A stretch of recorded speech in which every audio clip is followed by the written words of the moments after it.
خداوند یسوع مسیح کے عظیم جلالی اور بابرکت نام میں آپ سب کی سلامتی ہو۔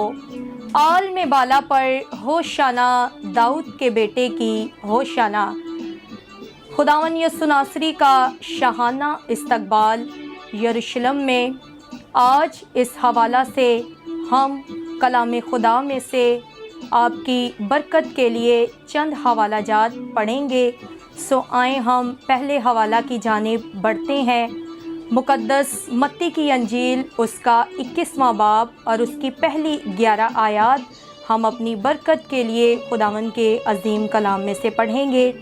خداوند کے کلام میں یوں لکھا ہے، اور جب وہ یروشلم کے نزدیک پہنچے اور زیتون کے پہاڑ پر بیت فگے کے پاس آئے تو یسوع نے 2 شاگردوں کو یہ کہہ کر بھیجا کہ اپنے سامنے کے گاؤں میں جاؤ۔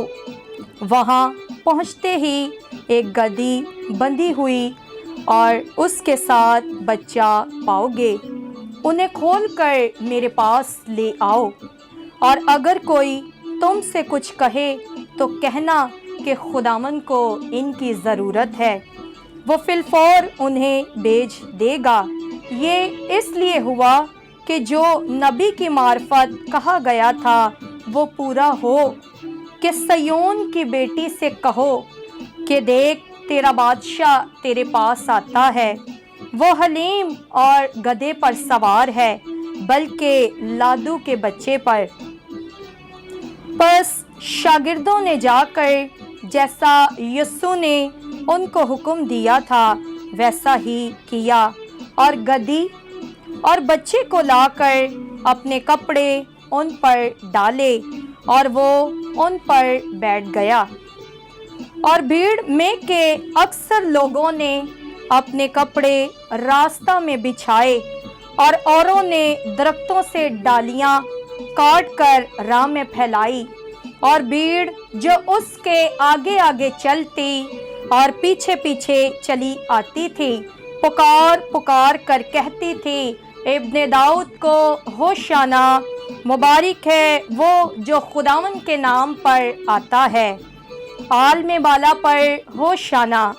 اور جب وہ یروشلم میں داخل ہوا تو سارے شہر میں ہلچل پڑ گئی، اور لوگ کہنے لگے کہ یہ کون ہے؟ بھیڑ کے لوگوں نے کہا، یہ گلیل کے ناصرت کا نبی یسوع ہے۔ آمین۔ کلام مقدس کا پڑھا اور سنا جانا ہم سب کے لیے باعث برکت ٹھہرے۔ آمین۔ Blessed is the King who comes name in the Lord. Peace is heaven and glory in highest. In Bible, Luke chapter 19 verse 38. Amen. کہ مبارک ہے وہ بادشاہ جو خداوند کے نام سے آتا ہے، آسمان پر صلح اور عالم بالا پر جلال۔ لوکا کی انجیل اس کا 19واں باب اس کی 38 آیت سے۔ آمین۔